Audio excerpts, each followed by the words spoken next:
Hello, Anderson Nation. This is your host, Anderson Silver, coming at you from some little corner in Montreal. Yeah. Coming into your ears through cables, going all around the world, through the oceans, on the bottom of the seafloors and everything. Oh, yeah. Probably bouncing in off of a server in India or something. Uh-huh. Welcome to Stoicism for a Better Life, episode 11. Second Q&A, probably going to be the penultimate. We weren't sure if we'd do a fourth one, but I think we'll stick with 3. So penultimate Q&A. Make sure if you have any questions, the next one's going to be your last one. You have about 2 weeks to get your questions in. So stoicismforabetterlife.com. On the page Let's Talk, there's multiple ways to get in touch with me. Whatever tickles your boat, whatever tickles your fancy, floats your boat. See, I'm old. I'm at that age where I start mishmashing expressions, right? You have to forgive me. Whatever tickles your fancy, reach out to me, okay? Let's get into it. Oh, the big elephant in the room. So, yes, last episode, I was talking about Sakshi. And yes, I kept referring to Sakshi as him and he. And yes, I heard y'all. A few of you reached out, corrected me. I know it's a girl. I know it's a girl. Thank you. Hi, Sakshi. Female. Hi. And we have a follow-up question from her, actually. So I've been asking you to reach out with your questions. And although more and more have you been reaching out, what's interesting is there haven't been more questions. It's actually more comments.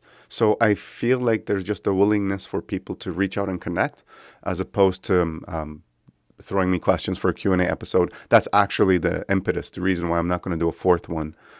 But I wanted to take this time to let you know, keep reaching out. I'm here listening. And you, every single one of you that reached out, no, I wrote back to you. Yeah, sometimes it took like 2 weeks. Sorry, I got a life, man. I got shit to take care of. But I wrote back to every single one of you, sometimes usually within the day or two. And I love hearing your stories. Look, most of you heard the same response from me.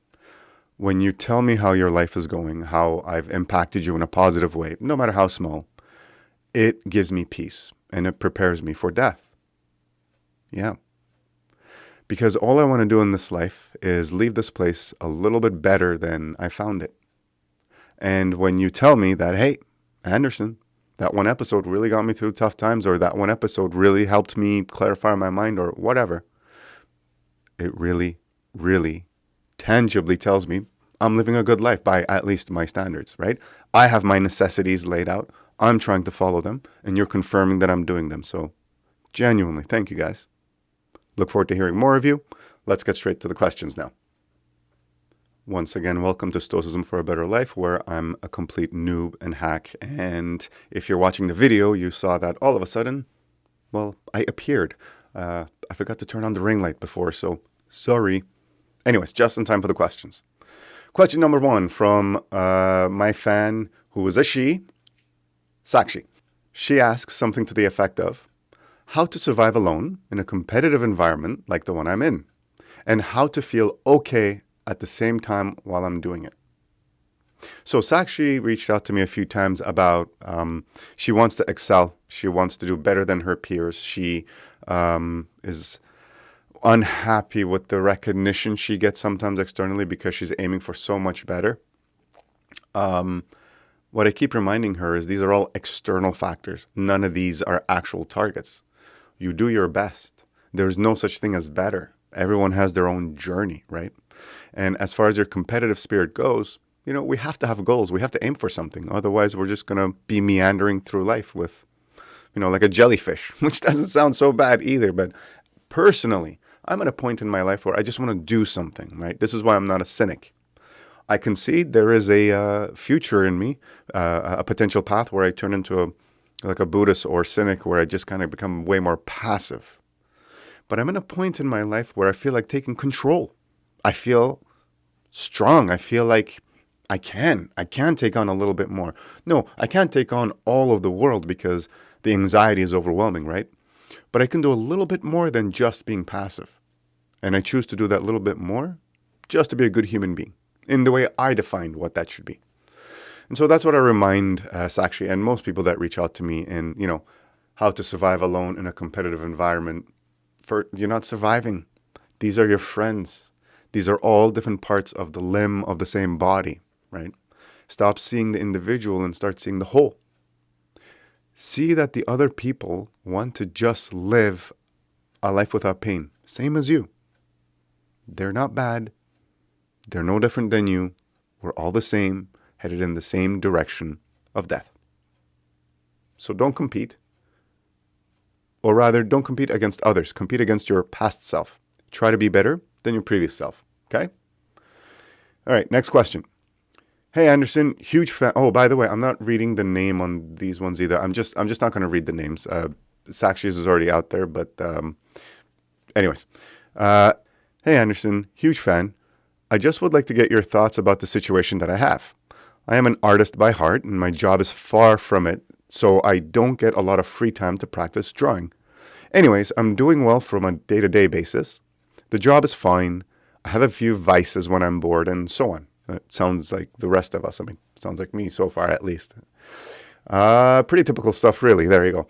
I just can't put my talent and passion for good use anymore because whenever I try to draw or sketch something, I feel really down and sad, especially if I can't get myself to draw something.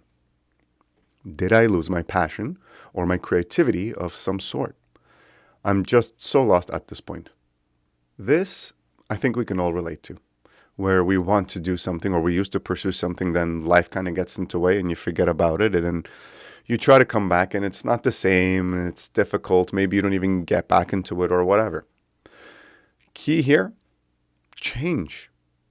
Change is the only constant. So trying to hold on to something you used to do, that's a you problem. We have to let go of that, right? As far as why can't I do what I want to do in life? What do I have to do what I don't want? Well, we're primates. We run on carbon-based fuel. We need to eat, so we need to buy food.